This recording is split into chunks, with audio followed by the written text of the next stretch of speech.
We'd like to welcome you to the senior panel presented by the seniors from the Barn of Schaumburg, presented in the Prairie Center for the Arts. Today we're going to be talking about nutrition and how it affects us as we were as children, as young adults, middle-aged people, and today. And we're very privileged today to have a very special guest on our panel who has taken the time to come and visit us. I would like to introduce our panel. Mr. Levin?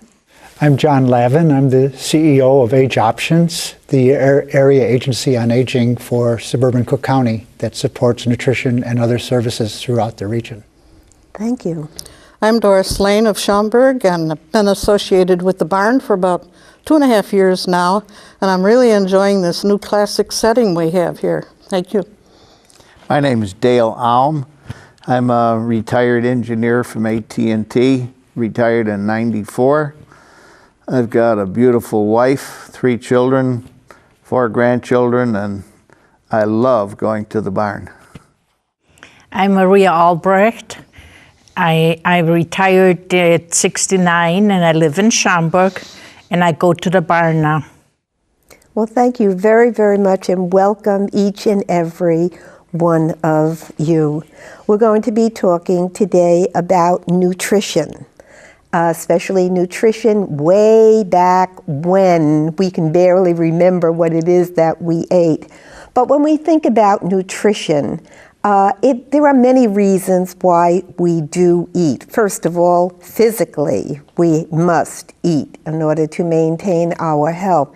But sometimes there's emotional eating and stress eating and many other reasons. But it's very important for us to eat. First of all, nutrition provides energy. And the energy that we have helps us perform the duties of our life. It might be walking, swimming, cooking, cleaning, all the wonderful things that we need the energy for. Also, good nutrition provides raw materials, things that our body needs to grow. Protein, carbohydrates. I know the word fat is a horrible word for some people, but it's very necessary for us to have those particular things. Also, good nutrition provides vitamins and minerals, without which our body cannot operate. And especially, vitamin C for the eyes, and of course we have our vitamin D from the milk products. So all these things are very, very important for us to maintain our healthy lifestyle. I'd like you to think back to your childhood years now and think of your parents. What were the foods that they insisted that you eat so that you would become big and strong? I remember my mother, spinach, Popeye eats spinach and you'll be strong.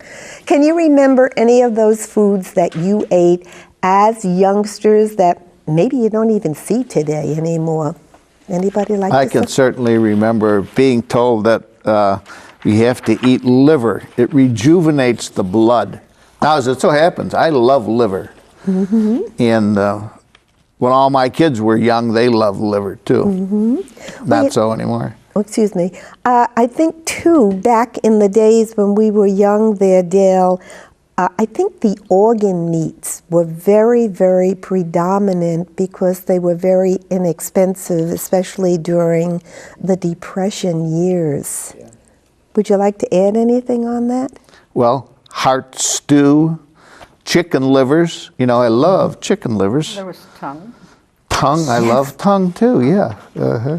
Yes, I think I remember eating tongue also. My father loved it. Mm-hmm. Whole milk. In the old days, of course, we had whole milk that would separate in the morning if you left it out and it was freezing out, and you get your ice cream from the top of the bottle, literally. Delicious memories. How about you, Mr. Levin? Well, my mother always made sure that we had different colors on the plate. We had to have a green. We had to have a potato, and we always had to have some kind of protein. So it was always trying to blend the three, and very simply and directly. And then we had so much milk. We were, for strong bones, we just kept drinking milk and drinking milk and drinking milk. That's what we did. We just drank a lot. We did drink a lot of milk, and my mother used to make head cheese out of, the tongue and the tail of the pig, and everything went in there. I think if you suggested... And I liked it. I still do. I still do. Yeah. I think if you suggested it to some of our children today, Oh, no. you'd have to serve it incognito. My children look at it and they say, how can you eat that stuff? What my favorite breakfast used to be when I was a toddler, I would get up on my grandfather's lap at about 4 o'clock in the morning when he went to work, and I would have oatmeal cooked over the pilot light on the stove all night and fried blood sausage. Oh, kishka. That was really Kishka. a treat. Kishka, yeah. I like kishka too. Doris, how about you? Well, my mother was English, so we did a lot of boiled dinners, mainly with the carrots and the cabbage and the cooked potatoes. We were limited on butter. It was scarce. My father was Romanian, so we had plenty of goulash, or beef stew that we call today, and he was always great for adding extra bay leaves to it, or sage leaves to it for extra flavor. So we grew up on a lot of fruits also. It was very common in our household, and a lot of milk. Ice cream was scarce, but we enjoyed it thoroughly. We did a lot of baking over the stoves with the oil in the pots where you did your donuts and things like that. Isn't that We ate a lot of vegetables by me.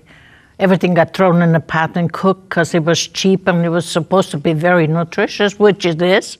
Well, I think sometimes I remember Thursday was a stew night for us Always. because anything that was left over and Went in the pot. refrigerated during the week went into that pot.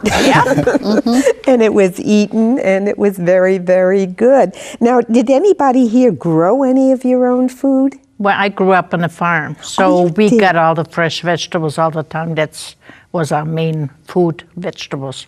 We didn't eat much meat. That was probably very, very helpful during the war years, especially, too. Yeah. Especially during the war years, everybody was encouraged to have a victory garden, and I know my father had a large victory garden. He had the best ears of corn about that long, just beautiful and huge beefsteak tomatoes and wonderful green beans and all the fresh vegetables. So as a consequence, I love vegetables. Some of those stories, they'll sound like, you catch a fish and the fish starts growing. It grows with each telling of the story, right? Well, I have to thank you for those memories, but we're going to take a short break and we'll be back just in a moment. Thank you.